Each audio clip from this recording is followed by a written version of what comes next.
रुक गई है जी, और इस रुकावट का ऐलान हमारी सरकार, हमारी सेना नहीं करती, अमेरिका के प्रेसिडेंट करते हैं, अमेरिका के राष्ट्रपति करते हैं। ये हमारे प्रधानमंत्री महोदय की गैर जिम्मेदारी का सबसे बड़ा प्रतीक है। आज गृह मंत्री जी ने इस बात पर उल्लेख किया। उन्होंने कहा, उनके शब्दों में उन्होंने कहा कि पाकिस्तान के पास शरण में आने के बजाय कोई चारा ही नहीं था। आपने शरण दिया क्यों? वो आते हैं आपके देश के अंदर, लोगों को मार डालते हैं, और आप उनको शरण दे रहे हैं। क्यों दिया शरण? इसका जवाब क्यों नहीं दिया एक भी भाषण में? जैसे ये बात उठी, शरण की बात की, हमारे गृह मंत्री जी ने इतिहास में चले गए। नेहरू ने क्या किया, इंदिरा गांधी ने क्या किया, यहां तक कि मेरी मां के आंसुओं तक चले गए। लेकिन इस सवाल का जवाब नहीं दिया कि ये सीज फायर हुआ क्यों, ये जंग रुका क्यों, और तब क्यों रुका जब दुश्मन के पास कोई चारा नहीं था हमारे श्रेय में आने के बजाय। क्यों रुका ये जंग? इसका जवाब नहीं दिया। धन्यवाद। आप देंगे?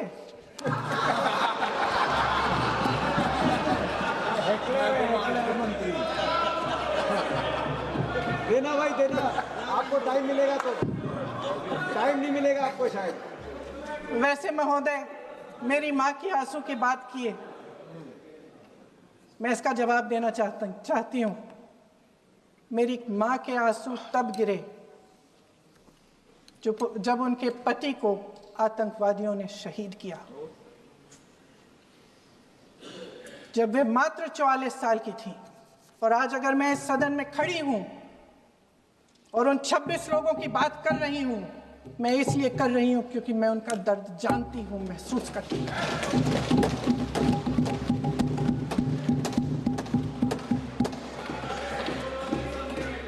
अध्यक्ष महोदय, मैंने कहा कि देश का नेतृत्व सिर्फ उपलब्धियों का श्रेय लेने से मजबूत नहीं होता। सफलता और विफलता दोनों की जिम्मेदारी लेने से बुलंद होता है। ये सोने का ताज नहीं है, कांटों का ताज है। अध्यक्ष महोदय, जब सरकार झूठी और कायर हो तो वे बहादुर से बहादुर सेना के साहस और पराक्रम को भी कमजोर कर देती है। देश को प्रतिशोध के साथ साथ सबके प्राणों की रक्षा का प्रण चाहिए। सेना की शक्ति के साथ सरकार की सच्चाई भी चाहिए। महान देशभक्त शहीद इंदिरा गांधी जी, जिन्होंने सफल कूटनीति के बल पर अमेरिका के राष्ट्रपति निक्सन का मुकाबला करके पाकिस्तान का विभाजन करवाया, बांग्लादेश बनाया, 1 लाख पाकिस्तानी सैनिकों को आत्मसमर्पण करने पर मजबूर किया, उन्होंने कभी इसका श्रेय लेने की कोशिश नहीं की। ऑपरेशन सिंदूर का मकसद अगर पाकिस्तान को सबक सिखाना था तो शायद ये मकसद अभी अधूरा है, क्योंकि हमारी कूटनीति विफल रही है। इसका प्रमाण यही है कि ऑपरेशन सिंदूर के बाद एक पाकिस्तानी जनरल, जिसके हाथ खून से रंगे थे, अमेरिका के राष्ट्रपति के साथ बैठकर लंच खा रहे थे। अगर ऑपरेशन सिंदूर का मकसद आतंकवाद को खत्म करने का था तो पाकिस्तान को संयुक्त राष्ट्र के आतंकवाद विरोधी समिति का अध्यक्ष चुने जाने से इस मकसद को धक्का लगा है। इसकी जिम्मेदारी कौन लेगा? क्या हमारे प्रधानमंत्री लेंगे? क्या उनमें ये हिम्मत है? नहीं है। अगर इस ऑपरेशन के दौरान हमारे जहाजों का नुकसान नहीं हुआ तो सदन में इसे साफ साफ कहने से क्या डर है? क्यों नहीं कहा है? कल भी रक्षा मंत्री जी ने कहा कि हमारे इंफ्रास्ट्रक्चर का नुकसान नहीं हुआ, तो जहाजों के बारे में भी बता दें, साफ साफ बता दें। क्या हर्ज है? सच्चाई तो है। सवालों से बचने के लिए ये सरकार हमेशा प्रयास करती है। इसकी राजनीतिक कायरता बेमिसाल है। देशवासियों के प्रति जवाबदेही का एहसास ही नहीं है। सच्चाई ये है कि इनके दिल में जनता के लिए कोई जगह नहीं है। सब राजनीति है, सब पीआर है, सब प्रचार है, सब पब्लिसिटी है। देश की जनता के लिए आपके हृदय में कुछ नहीं रहा। बहुत समय हो गया है आप इस प्रचार में ही लिप्त हैं, जनता को देख नहीं पा रहे हैं। जी माननीय, जो पहलगाम में हुआ, खत्म करती हूँ, जो पहलगाम में हुआ उससे हर एक देशवासी के दिल पे चोट पहुंची है। हिमांशी नारवाल की गुहार ने हम सबको शर्मिंदा किया है। इसीलिए मैं आज यहाँ खड़े हुए एक आखिरी बात करना चाहती हूँ।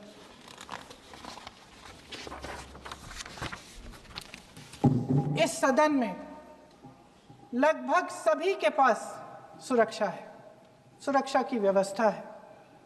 हम जहां भी जाते हैं हमारे साथ सुरक्षा कर्मी आते हैं। आपको भी मिल जाएगी, आप मंत्री बन जाएंगे, आपको भी मिल जाएगी। मैं मजाक की बात नहीं कर रही हूँ, मैं मजाक की बात नहीं कर रही हूँ। थोड़ा सा धैर्य रखिए। उस दिन पहलगाम में 26 परिवार उजड़ गए। 26 लोगों को अपने परिवार के सदस्य के सामने मारा गया। 26 बेटे, पति, पिता गुजर गए। उनमें से 25 भारतीय थे। भारतीय थे।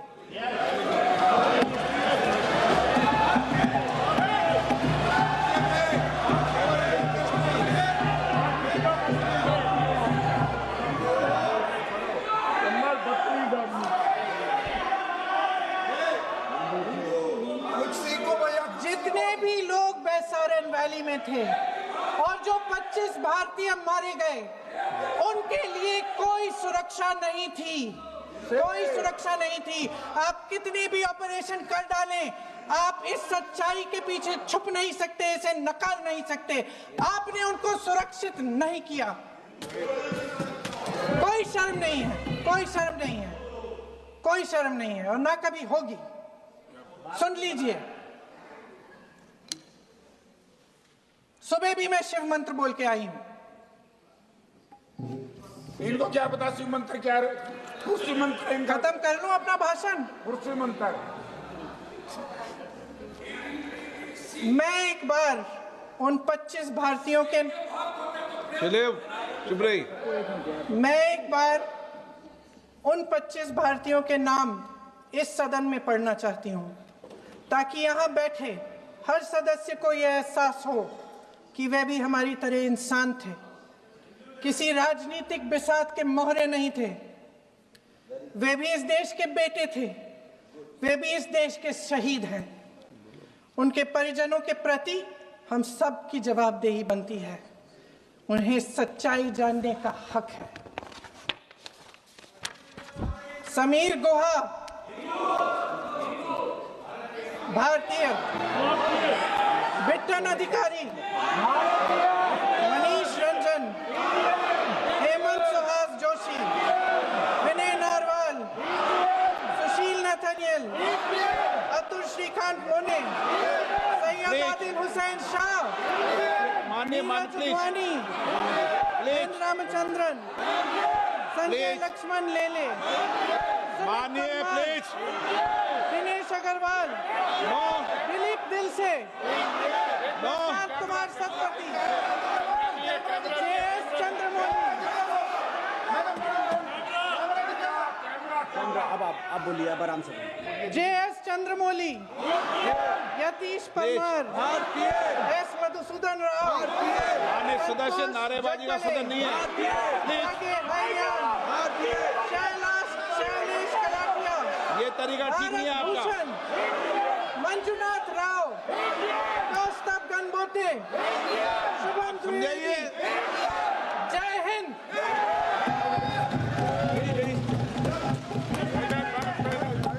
डॉक्टर श्रीकांत। और 9 रात में और 10 सुबह हमने पाकिस्तान को सैन्य शक्ति को तहस नहस कर दिया था। और यही हमारा जवाब था, यही हमारा जज्बा था।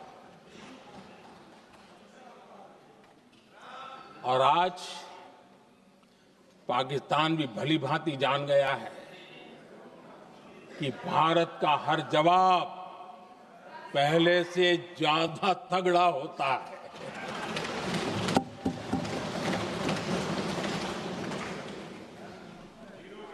उसे यह भी पता है कि अगर भविष्य में नौबत आई तो भारत आगे कुछ भी कर सकता है। और इसलिए मैं फिर से लोकतंत्र के इस मंदिर में दोहराना चाहता हूं, ऑपरेशन सिंदूर जारी है।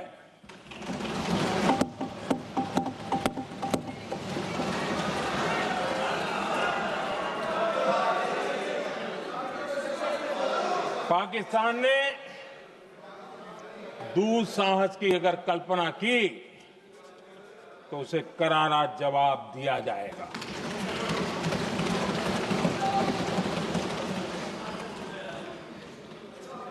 आदरणीय अध्यक्ष जी,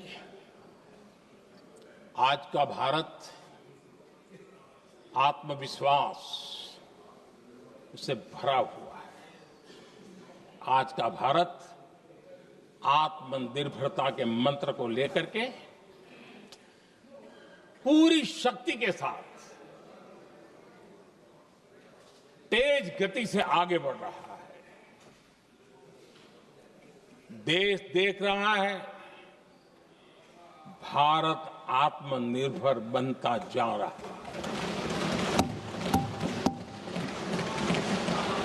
लेकिन देश ये भी देख रहा है कि एक तरफ तो भारत आत्मनिर्भरता की ओर तेज गति से आगे बढ़ रहा है, लेकिन कांग्रेस मुद्दों के लिए पाकिस्तान पर निर्भर होती जा रही है।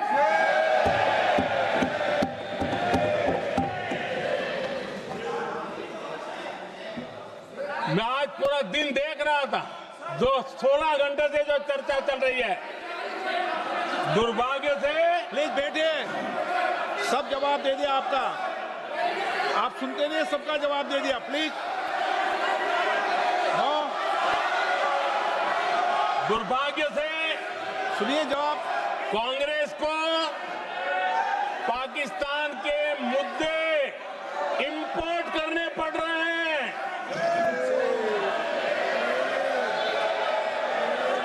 आदरणीय अध्यक्ष जी, आज के वॉरफेयर में इंफॉर्मेशन और नैरेटिव्स की प्लीज बैठिए। बहुत बड़ी भूमिका है।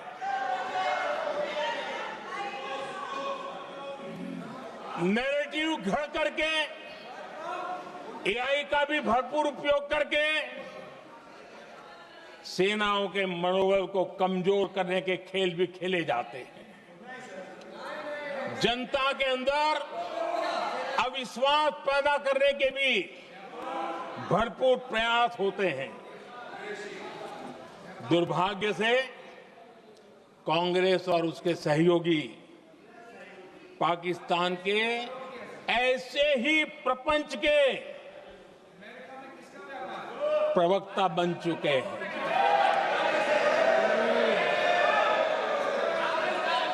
आदरणीय अध्यक्ष जी, देश की सेना ने,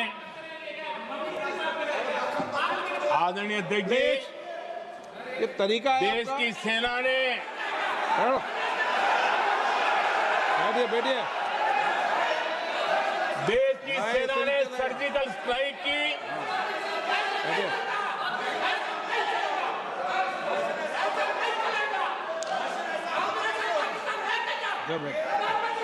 बैठिए बैठिए। आदरणीय अध्यक्ष जी, देश की सेना ने सफलतापूर्वक सर्जिकल स्ट्राइक की तो तुरंत कांग्रेस वालों ने सेना से सबूत मांगे थे, लेकिन जब उन्होंने देश का मूड देखा, देश का मिजाज देखा, तो सुर उनके बदलने लगे और बदल करके क्या कहने लगे? कांग्रेस के लोगों ने कहा, ये सर्जिकल स्ट्राइक क्या बड़ी बात है, ये तो हमने भी की थी। एक ने कहा 3 सर्जिकल स्ट्राइक की थी, दूसरे ने कहा 6 सर्जिकल स्ट्राइक की थी, तीसरे ने कहा 15 सर्जिकल स्ट्राइक की थी। जितना बड़ा नेता उतना बड़ा आंकड़ा चल रहा था।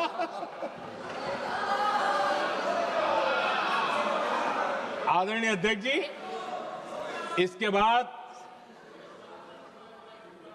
बालाकोट में सेना ने एयर स्ट्राइक की। अब एयर स्ट्राइक तो ऐसी थी कि वो कुछ कह नहीं सकते थे, इसलिए ये तो नहीं कहा कि भाई हमने भी की थी। उसमें तो उन्होंने समझदारी दिखाई, लेकिन फोटो मांगने लगे। एयर स्ट्राइक हुई तो फोटो दिखाओ, क्या कहां गिरा, क्या तोड़ा, कितने मरे, बस यही पूछते रहे। पाकिस्तान भी यही पूछता था, ये भी यही पूछते थे। इतना ही नहीं, आदरणीय अध्यक्ष जी, जब पायलट अभिनंदन पकड़े गए तो पाकिस्तान में तो खुशी का माहौल होना स्वाभाविक था कि उनके हाथ में भारतीय सेना का एक पायलट उनके हाथ लगा था। लेकिन यहां पर भी कुछ लोग थे जो कानों कानों में कह रहे थे, अब मोदी फंसा, अब अभिनंदन वहां आए, मोदी ला करके दिखा दे, अब देखते हैं मोदी क्या करता है। आज डंके की चोट पर अभिनंदन वापिस आए।